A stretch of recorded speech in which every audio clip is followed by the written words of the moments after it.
ओम शांति। 5/2/79 के अव्यक्त महावाक्य आज रिवाइज करेंगे।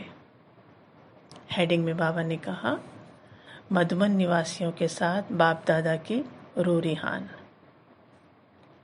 आज विशेष यादगार भूमि जिसकी महिमा आज भी भक्त लोग कर रहे हैं, ऐसी महान भूमि व महान तीर्थ स्थान पर रहने वाले विशेष भाग्यशाली आत्माओं से मिलने आए हैं। जैसे भूमि समर्थ है, जिस भूमि में आने से ही अनेक आत्माओं का व्यर्थ समाप्त हो जाता है, सब समर्थ बन जाते हैं, अनेक प्रकार के अनुभवों का खजाना सहज प्राप्त कर लेते हैं। ऐसी भूमि जिस द्वारा जो वरदान चाहे वो वरदान याद और भूमि के आधार से सहज ही पा सकते हैं। तो मधुबन स्थूल सूक्ष्म प्राप्तियों का भंडारा है। तो बाबा मधुबन की क्या कर रहे हैं? महिमा कर रहे हैं कि जो चाहे यहाँ आते ही हम क्या कर सकते हैं? वरदान पा सकते हैं। तो मधुबन निवासियों को जो साधन है, संग है, भूमि के महत्व का सहयोग है, वायुमंडल का सहज साधन है, उसी प्रमाण बाबा उनसे पूछ रहे, सिद्धि स्वरूप हो? तो फिर बाबा कहते, इस वर्ष सभी वर्ग वालों को संपर्क में लाओ। बाबा सेवा के प्रति इशारे दे रहे हैं कि इस वर्ष सभी वर्ग वालों को संपर्क में लाओ। ऐसे संपर्क में हो जो अपनी अथॉरिटी से इशारा मिलते ही सब कार्य संपन्न कर दे। जो अथॉरिटी मतलब मधुबन से जो अथॉरिटी है, मधुबन को अथॉरिटी है, तो जो वहाँ से इशारा मिले वो सारे कार्य संपन्न कर दें। समय पर संपर्क करते हो, बाद में संपर्क हल्का हो जाता है, तो अभी इस संपर्क को बढ़ाओ। ऐसी विशेष आत्मा निकले जो एक द्वारा अनेकों को संदेश प्राप्त हो जाए, उमंग उत्साह पैदा हो जाए, तब तो क्यों लगेगी।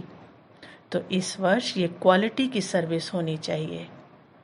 विश्व पिता का टाइटल है, तो विश्व में तो वैरायटी चाहिए ना, हर तरह की आत्मा चाहिए।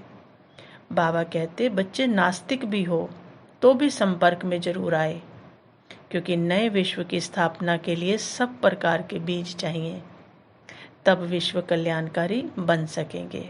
तो विश्व कल्याणकारी हैं तो सारे आते हैं, उसमें कोई आत्मा को हम निकाल नहीं सकते। धर्म राज्य के नेताएं भी इतना जरूर माने कि इन्हों का परिवर्तन और जो विधि है वो बहुत अच्छी है। धर्म नेताएं भी ऐसे अनुभव कर सहयोग में आएंगे, वो भी सहयोग देंगे। फिर बाबा कहते, बाप तो बैकबोन है, गुप्त रूप में पाठ बजा रहे हैं। बाप को प्रत्यक्ष करना है। सुनाने वालों को पहचानते हैं, लेकिन बनाने वाला भी गुप्त है। तो अब बनाने वाले को प्रत्यक्ष करना, अर्थात विजय का झंडा लहराना है। बाबा कहते, विशेष जिस समय स्टेज पर आते हो उस समय स्वयं भी बाप के स्नेह और प्राप्ति में लवलीन स्वरूप हो। जैसे लौकिक रीति में भी कोई किसी के स्नेह में लवलीन होता है, तो चेहरे से, नैनों से, वाणी से अनुभव होता है कि ये लवलीन है, ये आशिक है। तो ऐसे जब स्टेज पर आते हो तो जितना अपने अंदर बाप का स्नेह इमर्ज होगा, उतना स्नेह का बाण औरों को भी स्नेह में घायल कर देगा। कितनी प्यारी भाषा बाबा बोलते कि आपके अंदर अगर स्नेह इमर्ज होगा तो स्नेह का बाण औरों को भी स्नेह में क्या कर देगा? घायल कर देगा। हम किससे घायल हुए हैं? इतना प्यार दिया बाबा ने, इतना प्यार दिया, इतना प्यार दिया कि उसके प्यार के आगे क्या हो गए? हम घायल हो गए। तो बाबा कहते अब ऐसे ही दूसरों को करना है। भाषण की लिंक सोचना, पॉइंट्स दोहराना ये स्वरूप नहीं हो, लेकिन स्नेह और प्राप्ति का संपन्न स्वरूप हो, अथॉरिटी हो।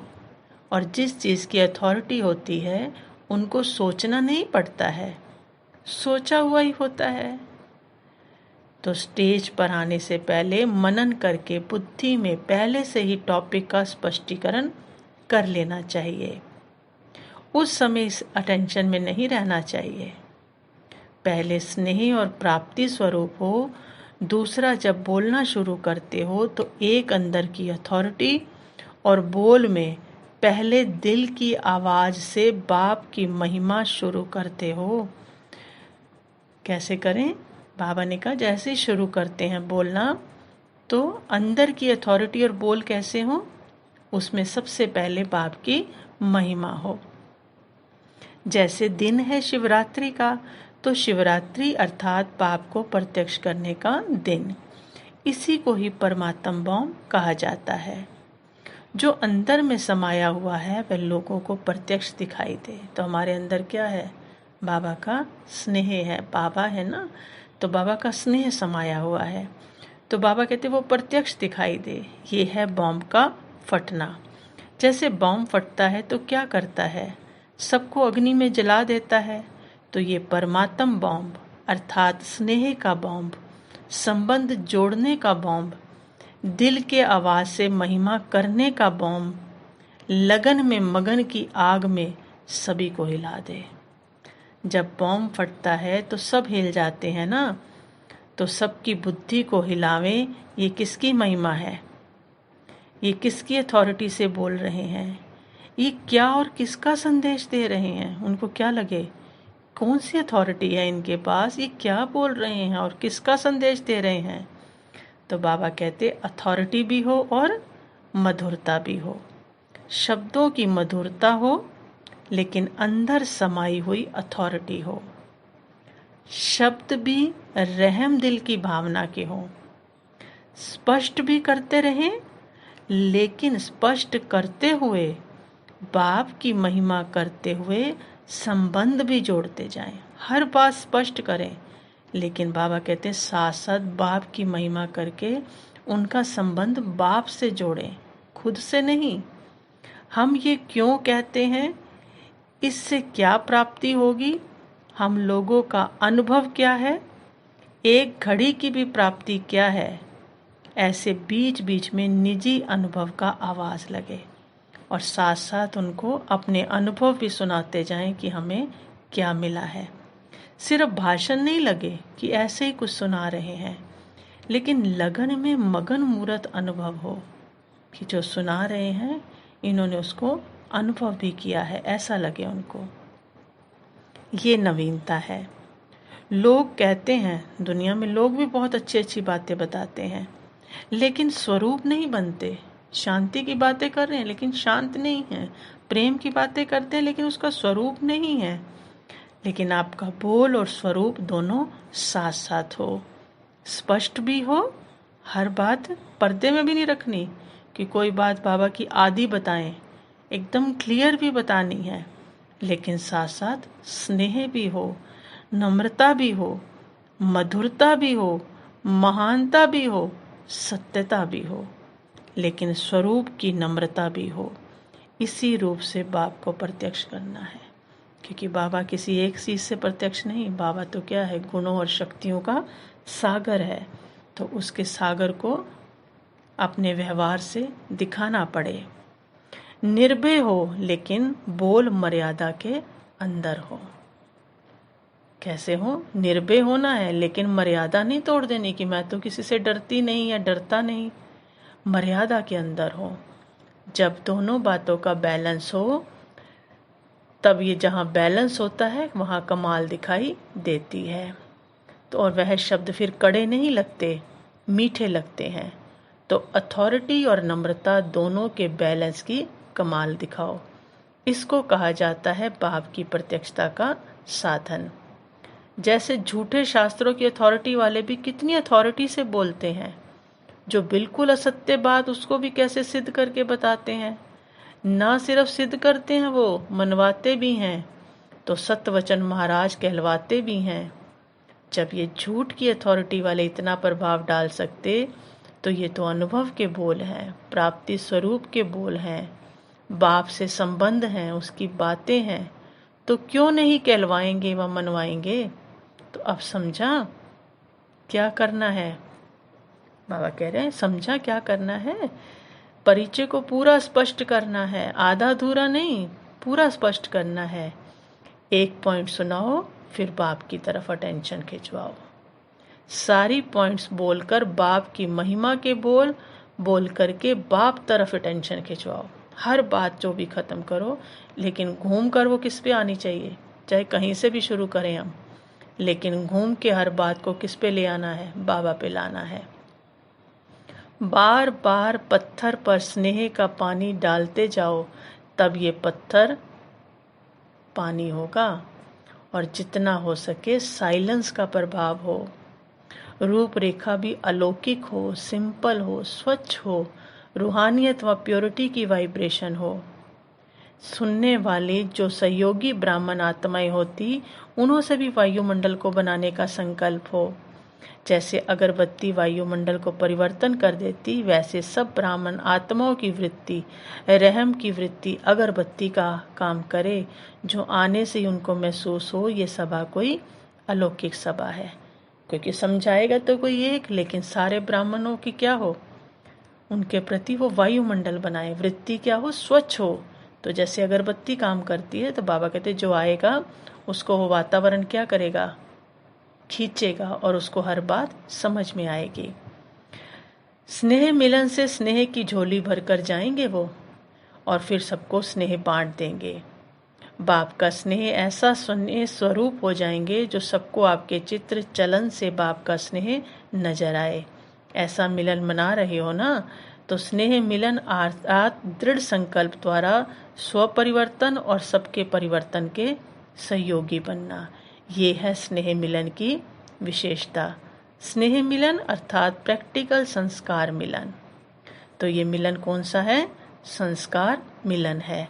अगर सबके संस्कार मिलकर बाप समान हो जाएं, एक ही सबके संस्कार हो जाएं, तो क्या होगा, एक राज्य एक धर्म वाली दुनिया आ जाएगी। बाबा कहते क्या होगा, एक धर्म और एक राज्य हो जाएगा। स्नेह मिलन अर्थात कंप्लेंट खत्म और कंप्लीट होकर जाए, उल्लाने खत्म हो जाए और सब किस में आ जाए, उल्लास में आ जाए। ये है स्नेह मिलन। तो बाप दादा सभी लवलीन रहने वाले बच्चों को देख हर्षित होते हैं। जो सदा लवलीन रहते हैं उनकी निशानी क्या होगी, लवलीन आत्मा को याद में रहने का पुरुषार्थ नहीं करना पड़ेगा, लेकिन वो स्वतः योगी होगा, सिवाय बाप और सेवा के कुछ दिखाई नहीं देगा। जब बुद्धि को एक ही ठिकाना मिल गया तो बुद्धि का भटकना स्वतः ही बंद हो जाता है। तो लवलीन आत्मा सर्व प्राप्तियों में रह औरों को भी प्राप्ति कराने में तत्पर होगी, इसलिए सदा माया जीत होगी। तो जितना जितना अपनी स्टेज को पावरफुल बनाएंगे, पावरफुल अर्थात सर्व प्राप्ति के अनुभवी मूर्त, तब सफलता मूर्त होंगे। क्योंकि दिन प्रतिदिन वैरायटी प्रकार की इच्छा वाली आत्माएं आपके सामने आएंगी, तो सर्व इच्छाओं को पूर्ण करने वाले तब बन सकेंगे जब सर्व प्राप्ति के अनुभवी स्वरूप होंगे। आपको सभी ढूंढने आएंगे कि सुख शांति के मास्टर दाता कब कहाँ हैं। जब अपने पास सर्व शक्तियों का स्टॉक होगा, तब तो सबको संतुष्ट कर सकेंगे। जैसे बाबा कहते विदेश में रिवाज है ना, एक ही स्टोर में सब चीज़ें मिल जाती हैं, ऐसे आपको भी बनना है। ऐसे नहीं कि सहन शक्ति हो लेकिन सामना करने की शक्ति नहीं है, सर्व शक्तियों का स्टॉक चाहिए, तब बाबा कहते सफलता मूर्त बन सकेंगे। तो पहले वाइब्रेशन उनको खींचेगा, फिर नॉलेज सुन सकेंगे। तो अट्रैक्ट किससे होंगे, वातावरण से, वाइब्रेशन से। मनसा सेवा करने के लिए सदा एकाग्रता का अभ्यास चाहिए, व्यर्थ समाप्त हो तब मनसा सेवा कर सकेंगे। तो यहाँ से बाबा कहते हैं मधुबन से मनसा पावरफुल सर्विस का अनुभव करके और वहाँ के लिए अभ्यासी बनकर जाओ। जो भी देखे वो अनुभव करे कि ये शक्तियों की खान आए हुए हैं। जैसे बाप परफेक्ट है तो बच्चे भी बाप समान, कोई डिफेक्ट ना हो, ये बाबा की आश है। फिर बाबा सेवाधारी ग्रुप से कहते हैं सेवाधारी अर्थात बाप समान, क्योंकि बाप भी तो सेवाधारी बनकर आए हैं। बाप का स्वरूप ही है विश्व सेवक। तो जैसे बाप विश्व सेवाधारी है, वैसे आप सब भी बाप समान विश्व सेवाधारी हो।